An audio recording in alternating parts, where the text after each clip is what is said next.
ఆపదామపహర్తారం దాతారం సర్వసంపదాం లోకాభిరామం శ్రీరామం భూయో భూయో నమామ్యహం. జై శ్రీమన్నారాయణ. ప్రియ భగవద్బంధువులారా,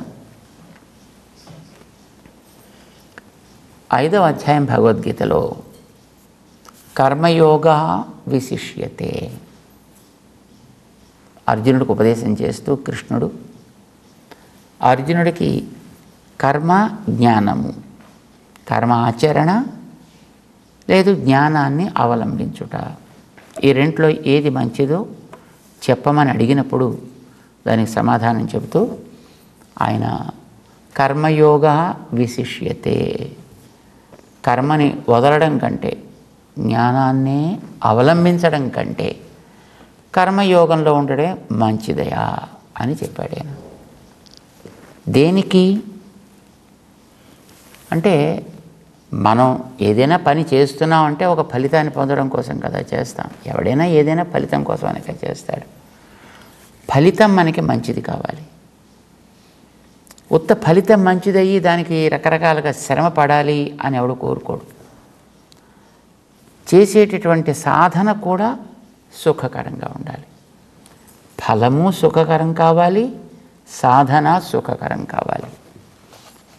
మనం చేసేటటువంటి సాధన కూడా సుఖకరంగా ఉన్నట్టయితేనే పని చెయ్యాలి అని మనకు అనిపిస్తుంది. ఉత్తమ ఫలితాన్ని కోరడానికి అవలంబించేటటువంటి సాధన మార్గాలు 2 ఉన్నాయి.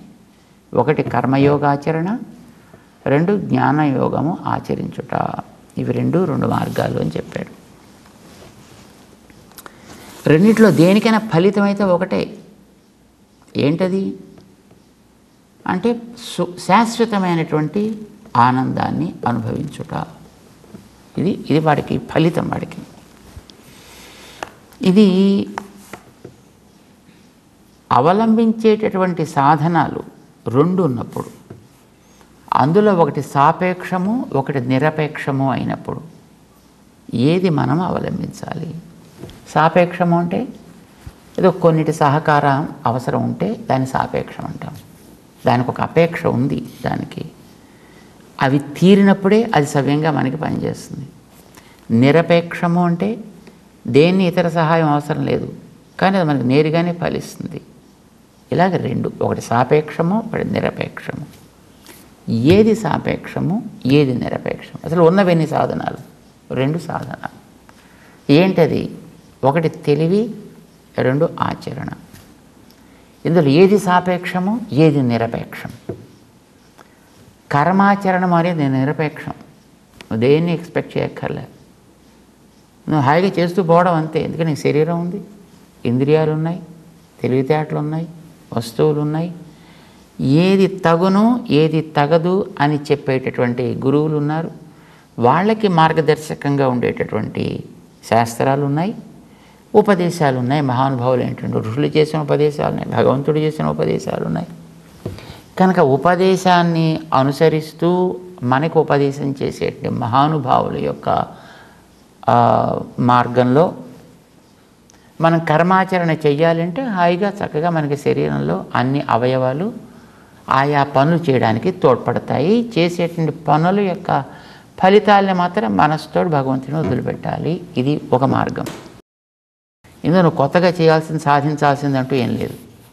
ఎందుకంటే ఇంద్రియాలకి పనిచేయడం అలవాటు, కాళ్ళకి నడవడం అలవాటు, చేతులకి పనిచేయడం అలవాటు, కళ్ళకి చూడడం అలవాటు, ముక్కుకి వాసన అలవాటు, చెవులకి వినికిడి అలవాటు, నాలుకకి రుచి అలవాటు. ఇవన్నీ అలవాట్లు.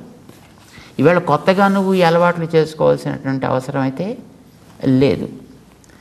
అయితే ఉన్న అలవాట్లని ఇలా ప్రవహించేటటువంటి దాన్ని ఇటు నుంచి ఇలా చక్కగా పల్లానికి ప్రవహింపచేయి. నీకు సులభంగా అది చేరాల్సినటువంటి సముద్రానికి చేరిపోతుంది. అది ఒక మార్గం. ఇక రెండవది జ్ఞానయోగము అనేటువంటిది మరొక మార్గం. ఈ జ్ఞానయోగం అనేది సులభం కాదు. అది నిరపేక్షం కాదు, అది సాపేక్షం. అంటే దానికి ఎంతమందో సహకరిస్తే తప్ప వీడికి జ్ఞానం యొక్క నిలకడ అనేది సిద్ధించదు. ఎవరు సహకరించాలి? మొట్టమొదటి చూద్దాం. నువ్వు కూర్చుని ఇలా చక్కగా మనసులో ఏకాగ్ర చిత్తాన్ని సాధించాలనుకో, మొదటి నీ ఒళ్ళు సహకరించాలి, నీ నడుము సహకరించాలి, నీ మెడ సహకరించాలి, నీ బుర్ర సహకరించాలి, నీ చేతులు సహకరించాలి, నీ కాళ్ళు సహకరించాలి, నీ ఇంద్రియాలన్నీ సహకరించాలి. ఇందులో ఎక్కడికక్కడ నీకు ఎప్పటికప్పుడు దినదినగండ 100 ఏళ్ళ ఆయుష్లాగా వీడికి ఎటు నుంచైనా వీడికి పక్కకి జారిపోవడానికి అవకాశాలు 1,000,000 ఉంటాయి. ఎక్కడే కూర్చుంటాడు, కాసేపు కూర్చున్నప్పుడు కాళ్ళు ఇటు అటు నొప్పి పెడుతుంటాయి. జాపాలి, లేకపోతే ముడవాలి, లేకపోతే తెరవాలి, లేకపోతే నిలబడాలి, నడవాలి, దులపాలి, ఎన్నో పనులు చేయాలి. కాసేపు కూర్చుంటే ఇలా వాలిపోతుంది, కాసేపు ఇలా పెడితే మెడ నొప్పి పెడుతుంది, కాసేపు ఉంటే ఏవో రకరకాల ఆలోచనలు వస్తాయి లోపల నుంచి. సరే, ఇవేవి రాకుండా ఉండేట్టు కృషి చేసినా అక్కడ పక్కన నుంచి ఎక్కడి నుంచో చప్పుళ్ళు వినిపిస్తాయి, లేదా అక్కడి నుంచి ఎక్కడి నుంచో ఏవో కోతలు వినిపిస్తాయి, రకరకాలైనటువంటి వాసనలు వస్తాయి, రకరకాలైన రుచులు లోపల నుంచి బయలుదేరుతాయి. ఇప్పుడు ఇందులో మనకి ఒక రకం కాదు, కానీ మన చుట్టూ ఉండేటువంటి ప్రపంచంలో మన చుట్టూ ఎన్నెన్నో లాగేటటువంటి డిస్ట్రాక్షన్స్ మనకి చుట్టూ ఉన్నాయి. ఈ ఇంద్రియాలన్నీ నీకు సహకరించాలి. జ్ఞానం అనేది నువ్వు సాధించాలంటే ఏకాగ్రత మనసులో సాధించాలి. జ్ఞానం కదా, అది బయటకు వచ్చే వస్తువు కాదు కదా. ఇంద్రియాలు ఇవన్నీ కూడా ఈ ఏకధారగా దీంట్లో సాగడానికి, జ్ఞానంలో ఒకే సంతతిగా సాగడానికి తైలధారావత్ అవిచ్ఛిన్న స్మృతి సంతతి అంటారు. అంటే దీపం వెలగడానికి నూనె ధార ఆ వృత్తి ద్వారా అలా క్రమంగా సాగుతూ పెడితేనే ఆ దీపం అలాగే నీట్గా వెలుగుతూ ఉంటుంది. మధ్యలో ఎక్కడైనా ఒక్క చుక్క బ్రేక్ అయినా ఆ దీపం కాస్త టక్కుమని కొండెక్కుతుంది, పోతుంది అంతే.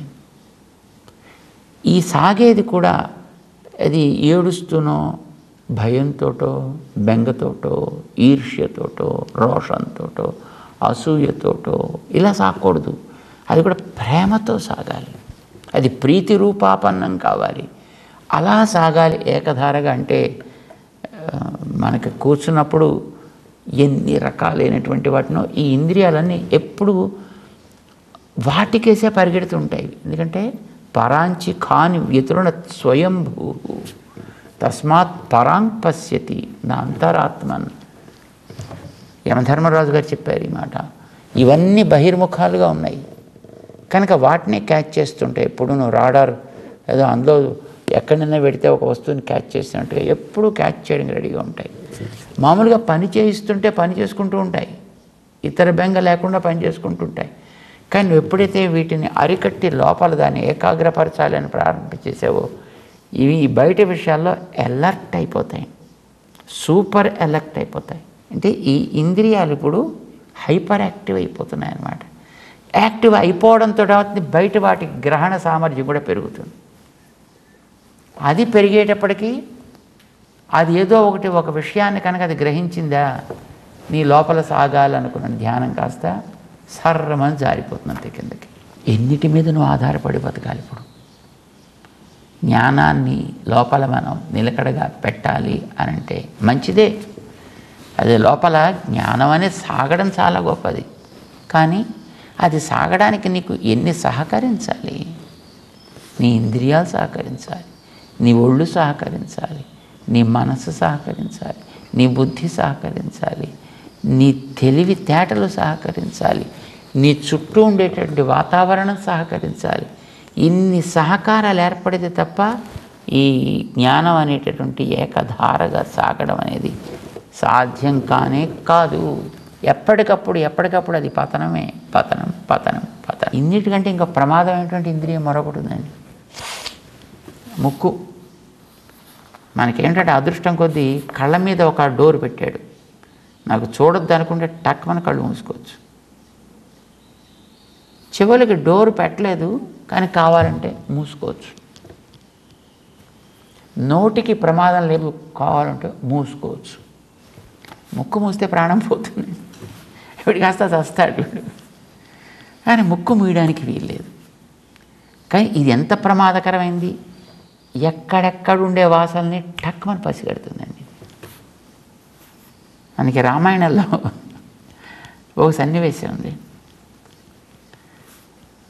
లంకలోకి వానర సైన్యం ప్రవేశించింది రాముడితో పాటు. యుద్ధం ఆరంభమైంది, జరుగుతోంది.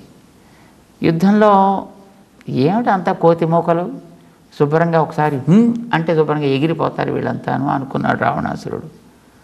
కానీ అలా ఎగిరేట్టు కనపట్టలే. ఒక్కొక్కడు సామాన్యుడిగా కూడా కనిపించట్లా. తన వాళ్ళు ఒక్కొక్కడిని వెళ్ళిన వాడు వెళ్ళినట్టుగా లేపి పారేస్తున్నారు, మళ్ళీ వెనక్కి తిరిగి రాకుండా. కనుక వీళ్ళని గట్టిగా నిర్బంధించాల్సిందే అని అనుకున్నాడు. ఇప్పటిదాకా తన దగ్గరే చిన్నప్పటి నుంచి తిని పడుకుంటూ ఉండేటువంటి కుంభకర్ణుని లేపాలి అని రావణాసురుడికి అనిపించింది. ఎందుకంటే తన వాళ్ళు గొప్ప గొప్ప సేనానాయకులంతా పోతున్నారు. అసలు అంతకుముందే ఒక కోతి ఆంజనేయుడు వచ్చి 7 మంత్రి కుమారుల్ని చంపేశాడు, 5 సేనానాయకుల్ని చంపేశాడు, తన కొడుకు అక్షకుమారుని చంపేశాడు. అలాంటి వాళ్ళు ఇప్పుడు ఇంతమంది వచ్చి కూర్చున్నారు లంకానగరంలో. భయంకరంగా ఉంది వాతావరణం. లాభం లేదు, కుంభకర్ణుని లేపాలి అని. లేపండి రా కుంభకర్ణుని. నేను అప్పుడే పడుకున్నాను, ఇంక గట్టిగా 9-10 రోజులు కూడా కాలేదు. చూడండి, మెలకుగా ఉన్నప్పుడు ఎంత చెప్పండి పని చేయడానికి ఉత్సాహం ఉంటుంది. కానీ పడుకుని నిద్ర పట్టడం ప్రారంభించి ఎవడైనా సగం లేపాడు అనుకోండి, ఒళ్ళు మండిపోతుంది అనమాట. వాడిని వెంటనే లాగిపెట్టి ఒకటి వాయించాలని అనిపిస్తుంది. కుంభకర్ణుడికి పాపం అప్పుడే పడుకున్నాడు. వీడు 6 నెలలు పడుకోవాలి, 9 రోజులు అయింది, ఇంకా సరిగ్గా నిద్ర అప్పుడప్పుడే పడుతోంది వీడికి. ఇంతలో వచ్చి పక్కన లేపడం ప్రారంభం చేశారు. కానీ అప్పటికే వీడి నిద్ర మంచి భయంకరంగా తయారైంది. కొంతమందికి అదృష్టవంతులు ఉంటారు కదండి, పడుకోగానే టక్కుమని నిద్ర పట్టేస్తుంది. ఇంకా పట్టిన తర్వాత వాడి యొక్క ఆ రణగుణ ధ్వని ఉంటుంది వాడికి, ఆ లోపలికి బయటికి సాగేటటువంటి ధ్వని, అది చాలా అద్భుతంగా ఉంటుందన్నమాట. కుంభకర్ణుడు అలాంటి వాడు. పడుకున్నాడు, వాడిని లేపాలి. పంపించాడు మొత్తం తన వాళ్ళందరినీ. వాడు వెళ్ళి ఏం చేయాలి, సాధారణంగా పడుకున్న వాడిని లేపడానికి వాడికి కాస్త ముక్కులో ఏదైనా తీరి పెడితే, ఏదైనా ఒక ఒత్తు పెడితే వాడికి హాచ్యను తుమ్మొచ్చి లేస్తాడు. లేవాలి నిజంగా. అలాగే లేద్దామని పాపం చాలామంది వాడు పెద్ద ముక్కులు కదా, కొండ గుహల్లో ఉన్నాయి. వాడు శూలాలు పట్టుకుని వాళ్ళంతా వెడితే వాడు ఒక్కోసారి అనేటప్పటికీ మొత్తం అంతా లోపలికి వెళ్ళిపోయి వాడి రెస్పిరేటరీ సిస్టమ్ అంతా ఒక రౌండ్ వేసేసి మళ్ళీ వాడు అనేటప్పుడు లోపలికి బయటకు వచ్చేవాడు వాళ్ళంతా. ఏం చేయాలి అర్థం కాలేదు వాళ్ళకి. పాపం చాలా ప్రయత్నం చేశారు. ఇటు పక్కన డ్రమ్స్ పట్టుకొచ్చారు, అటు పక్కన బేరీలు పట్టుకొచ్చారు, అటు పక్కన కాహళాలు పట్టుకొచ్చారు, అటు పక్కన ఏనుగుల్ని పట్టుకొచ్చారు, గింకరింపజేశారు. వాడి నుంచి ఇటు నుంచి అటు నుంచి ఇటు ఏనుగులను పరిగెట్టించారు. వాడికి దోమ వాలినట్టు కూడా అనిపించలేదు వాడికి, మహానుభావుడు. సరే, ఇంకా ఆలోచించదు ఒకడికి మంచి ఐడియా వచ్చిందండి. ఇన్ని ఇంద్రియాలు వీడికి పనిచేయట్లేదు, శరీరం పనిచేయట్లేదు, ఇంద్రియాలు పనిచేయట్లేదు, స్పర్శనేంద్రియం పనిచేయట్లే, ముక్కు పనిచేయట్లేదు, నోరు పనిచేయట్లేదు, కళ్ళు సరే మూసుకుపోయినాయి, చెవులు పనిచేయట్లేదు, అంత వాయించిన వీళ్ళు లేవట్లేదు. ముక్కునే పని చేద్దాం సరే ఏమైనా సరే అనుకున్నాడు. బ్రహ్మాండమైనటువంటి పరిమళాలు వచ్చేటటువంటి పులుసులు కాచి పట్టుకొచ్చి వాడికి ఆ ముక్కు పక్కన పెట్టారండి. వాడికి అనేటప్పటికీ ఆ పరిమళం కాస్తే వీడు లోపల పెట్టేవాడికి అని మెలకు వచ్చింది. వాడు ఎక్కమని ముక్కు అన్నిటికంటే ప్రమాదమైందండి. వాసన వల్ల వాడికి మెలకు వచ్చింది. వాడికి లేచాడు. లేవగానే ఇంత రుచి కలిగినటువంటి మొత్తం ఆ డ్రమ్స్ పట్టుకొచ్చి పెట్టే, 100-200 లీటర్లు ఉండే డ్రమ్స్ శుభ్రంగా మొట్టమొదటి ఫస్ట్ ఒక 50 వేసేసుకున్నాడు లోపల వాడలాగా. అప్పుడు వాడికి కొంచెం మెలకు వచ్చినట్టయింది. ఏం కదా కమామిషం. తర్వాత జరపాల్సింది ఏదో జరిపారు అనుకోండి, అది వేరే విషయం. అంటే మన దగ్గర ఉండే ఇంద్రియాలు ఎంతెంత ప్రమాదకరాలు అనడానికి ఇది జస్ట్ ఒక చిన్న ఉదాహరణ. ముక్కు చాలా ప్రమాదకరం, వాసనని అటుపక్కకి లాగుతుంది. చెవి శబ్దాలను వింటుంది, అటుపక్కకు లాగుతుంది. మరొక ఇంద్రియం మరొక వైపు లాగుతుంది.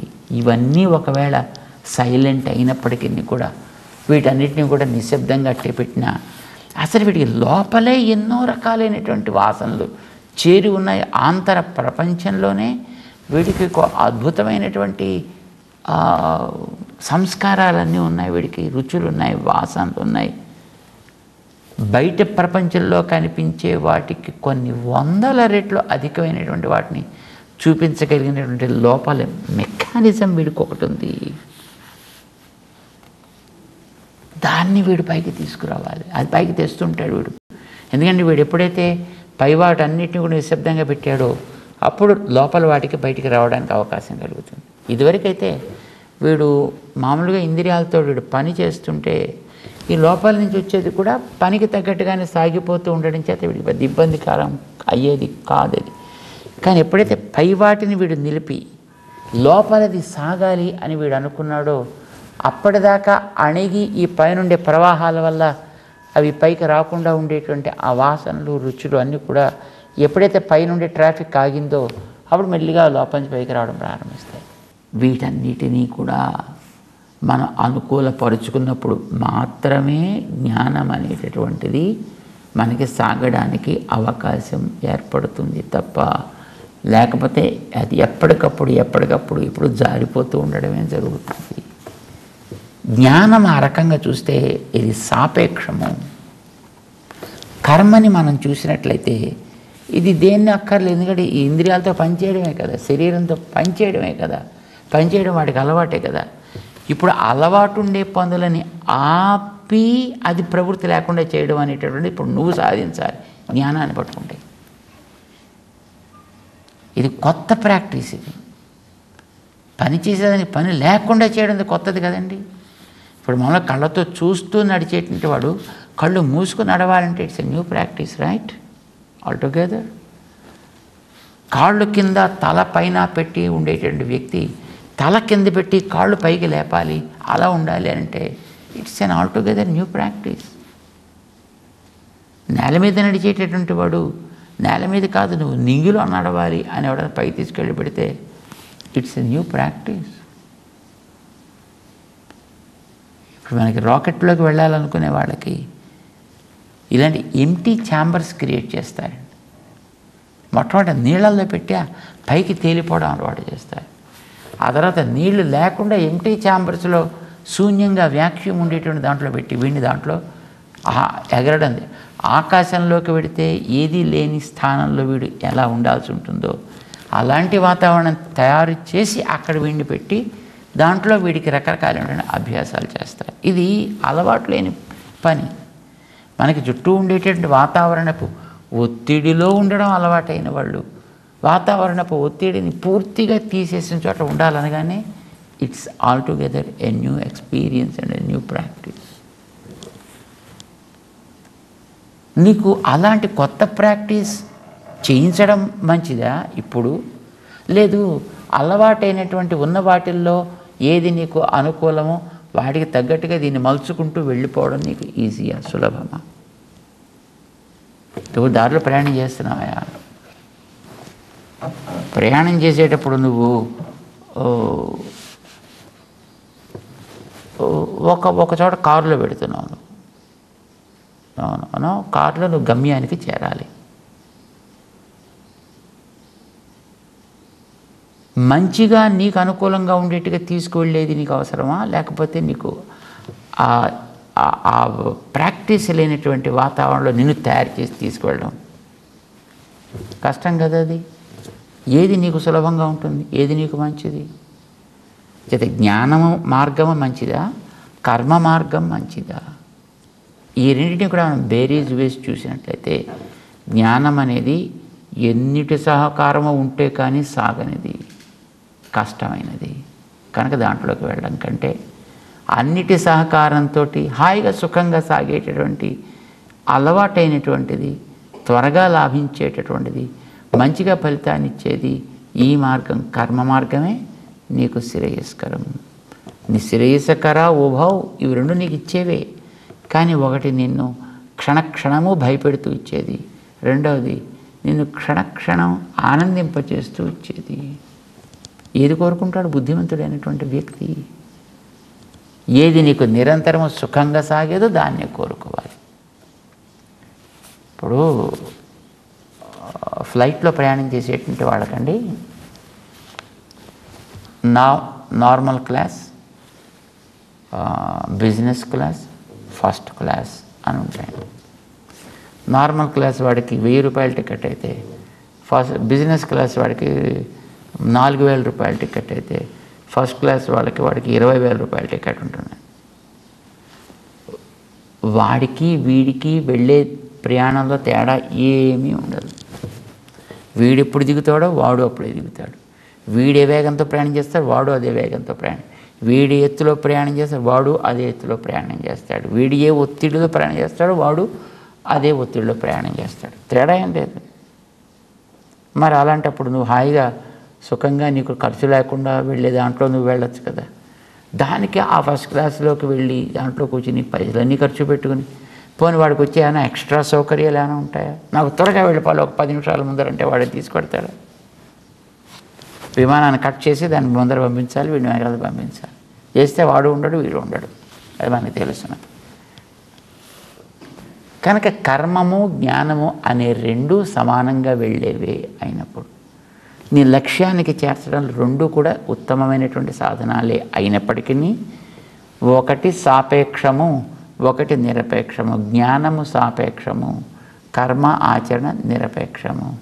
జ్ఞానం నిన్ను ఖర్చుతో కూడుకున్న ప్రయాణం లాంటిది. కర్మాచరణ ఏ పైసా ఖర్చు లేకుండా సుఖంగా గమ్యాన్ని చేర్చాం. జ్ఞానం అనేటటువంటిది అల్లోపతి మందులు లాంటిది. కర్మాచరణ అనేటువంటిది హోమియోపతి మందు లాంటిది. ఇది సుఖంగా ఉంటుంది, ఇది కష్టంగా ఉంటుంది, కానీ రిజల్ట్ మాత్రం రెంటి వల్ల నీకు వచ్చేది సమానమే అయినప్పుడు ఏది చేయాలయ్యా? యత్ కర్మయోగో విశిష్యతే అని 5వ అధ్యాయంలో శ్రీకృష్ణుడు చెబుతూ అర్జునుడిని ముందుకు తీసుకువెడతాడు. కర్మాచరణ యొక్క ప్రభావాన్ని, కర్మాచరణ యొక్క వైశిష్ట్యాన్ని, కర్మాచరణ యొక్క శైఘ్ర్యాన్ని, అది ఆచరించడంలో ఉండేటటువంటి సుఖరత్వాన్ని కూడా చక్కగా చెబుతూ ముందుకు తీసుకువెడుతున్నాడు. తెలుసుకునే ప్రయత్నం చేద్దాం. జై శ్రీమన్నారాయణ.